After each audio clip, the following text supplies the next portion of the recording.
Hi friends, మీరు మీ ఇంట్లో ఎన్నో రకాలుగా కంజిని ప్రిపేర్ చేసుంటారు. రైస్‌తో అంటే బియ్యం గింజలు అంటారు కదా! మేము నూకలు అంటాము. మరి మీరేమంటారో నాకు తెలీదు. ఆ నూకలతో నేను ఈరోజు ఏంటంటే కంజి చేసి చూపిస్తున్నాను. ఆ కంజి ఎలా అంటే మాదుకు ఒడిస్సాలో కంజి ఎక్కువగా స్పెషల్‌గా వండుకుంటూ ఉంటారు. దానికోసం ముందుగా నూకల్ని తీసుకొని బాగా కడిగి 2, 3 సార్లు బాగా కడిగి వాన్ని జల్లి దాని తర్వాత నూకల్ని కొంచెం నానబెట్టుకొని ఉంచుకోవాలి. దానికోసం వెజిటబుల్స్ని కట్ చేసుకోవాలి. నేను ముల్లంగా గోరుచిక్కుడుకాయలు మరియు క్యాబేజీ ముక్కలు, బప్పనకాయ ముక్కలు, ఇదేమంటారు గుమ్మడికాయ ముక్కలు, మీకు ఏవి అవైలబుల్గా ఉంటే అన్నీ వేసుకోవచ్చు. నేను ఒక దుబ్బు కూడా వేసాను. మరి వంకాయలు, టమాటా ముక్కలు అన్నీ వేసుకొని చేసుకోవచ్చు. మనకి ఏ వెజిటేబుల్స్ ఇష్టమైతే అన్ని రకాలు వేసుకొని కొంచెం కొంచెం అంతే గ్రేవీ చిక్కగా వచ్చిన కోసం చేసుకోవచ్చు. నేను అన్ని ముక్కల్ని కొంచెం పెద్ద పెద్దగా చోరుగా కట్ చేసుకొని ఇలా ప్లేట్లో పెట్టుకున్నాను. దానికోసం ఇంకా వంకాయలు కూడా ముక్కలు చేసుకొని నీటిలో వేసుకున్నాను, లేదంటే బ్లాక్ అయిపోతుందని. దానికోసం గ్యాస్ పైన ఒక బాండీ పెట్టి ప్రిపేర్ చేసుకుందాం. బాండీని ముందుగా పెట్టుకొని దాంట్లో మనము వాటర్ని తీసుకొని దాని తర్వాత వాటర్ వేడైన తర్వాత మనం ముందుగా కడుక్కొని ఉంచుతాం కదా నానబెట్టుకుని నూకలు, ఆ నూకలను కూడా తీసుకుందాం. వేడయ్యాక అవి వేసేసి దాంట్లో మొత్తం వేసేసుకోవాలి. దాంట్లోనే మనము కొంచెం పసుపు ఇంకొంచెం వేసుకొని కలుపుకొని మూత పెట్టుకోవాలి. దాని తర్వాత అవి కొంచెం పొంగుతాయి కదా, అంతే వేడెక్కి పొంగుతుంది. ఆ టైంలో మనం కట్ చేసుకున్న వెజిటేబుల్స్ని వేసుకుందాం. నేను బప్పనకాయ ముక్కలు, క్యాబేజీ అండ్ గోరుచిక్కుడులు, ముల్లంగా, దుంప ఇవన్నీ వేసానండి. దాని తర్వాత కొంచెంసేపు ఇక హై ఫ్లేమ్లో పెట్టి ఉడికిన తర్వాత అవి ఉడికితే మనము వంకాయ వేసుకుందాం, లేదంటే వంకాయ మొత్తం సగ్గిపోతుంది. అంతే సరిగ్గా ఉడకక అదొక బ్లాక్గా అయిపోతుంది. అందుకే ఇలా పొంగిన తర్వాత మనము ఇప్పుడు కట్ చేసి ఉంచుకున్నాం కదా పక్కన, ఆ వంకాయ వెజిటేబుల్స్ అండ్ గోరుచిక్కుడుగాయలు వాటిని వేసుకుందాం. చూస్తున్నారు కదా, ఇలా పొంగిన తర్వాత హై ఫ్లేమ్లో పెట్టుకొని వేసుకుంది. ఇవి బాగా ఉడుకుతాయి అండ్ బాగా ఉంటాయి. దాని తర్వాత మనకు రుచికి తగ్గట్టు ఉప్పుని కూడా యాడ్ చేసుకోవాలి. ఉప్పుని యాడ్ చేసుకున్నాక మళ్ళీ మూత పెట్టేయండి. ఓ 2 నిమిషాలు ఉడికిన తర్వాత మళ్ళీ మూతతో చూసి ఉడుకుతున్నాయి చూసారు కదా, దాంట్లోకి మనం కట్ చేసిన టమాటాలను తీసుకొని కొద్దిగా ప్యూరీ కూడా చేసుకుందాం, ఎందుకంటే కంజి చిక్కగా రావాలని. దాని తర్వాత కొంచెం టమాటా ముక్కలు కూడా పెట్టుకొని దాని తర్వాత ప్యూరీ కొంచెం టమాటా ముక్కలు కొంచెంగా తీసుకుందాం.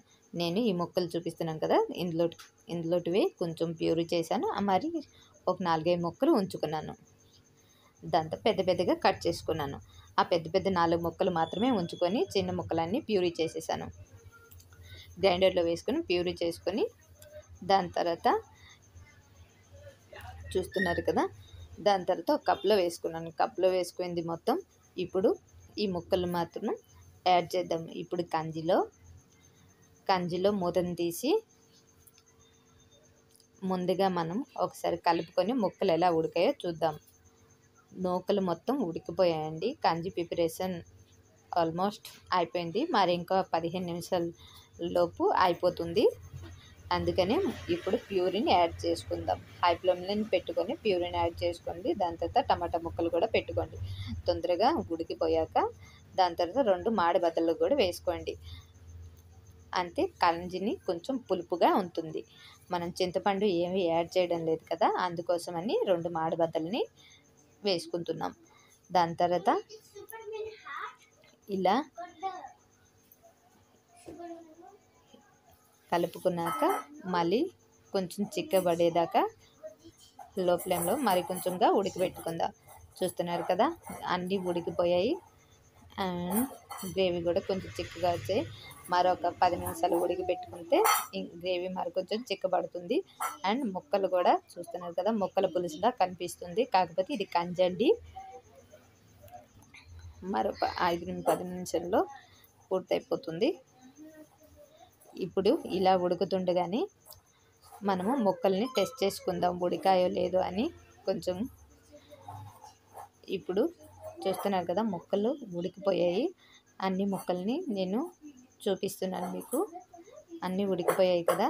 ఇప్పుడు ఇవన్నీ కలుపుకొని టమాటా ముక్కలు కూడా ఉడికిపోతాయి. టమాటాలు అని చెప్పి కదా, దీనికోసం మనం పోపు తయారు చేసుకుందాం. ఇంకొక ప్యాన్లో ఆయిల్ పోసుకొని అందులో జీరా సొరిసో వేసుకుందాం. ఆయిల్ హీట్ అయ్యాక జీరా సొరిసోని వేసుకుందాం. పోపు దినుసులు వేసుకున్నాక కొంచెం ఎక్కువగానే వేసుకోండి కందికి.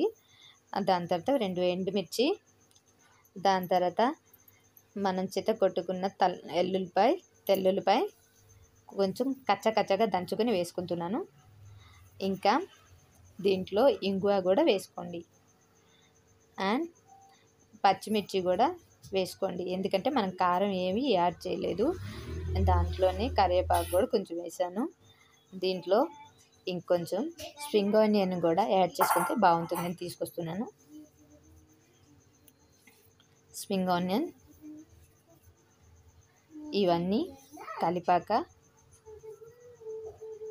ఈ పోపుని తీసుకెళ్ళి మరో అన్నింట్లో కలుపుకొని బాగా చూసారుగా కలర్ మారేంత వరకు చేసుకోండి.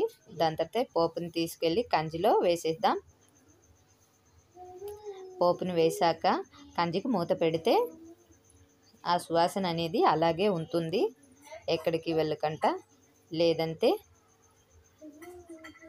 చూసారు కదా, ఇప్పుడు కంజి ఎంత కలర్ఫుల్గా కనిపిస్తుందో పోపు వేసుకున్నాక. అండ్ చిక్కపడింది కూడా. ఇంకా చాలా బాగుంటుంది రైస్తో అయితే. వైట్ రైస్తో తీసుకోండి, చాలా బాగుంటుంది. లైక్ అండ్ సబ్స్క్రైబ్ కూడా చేయండి. కొత్తిమీర వేసి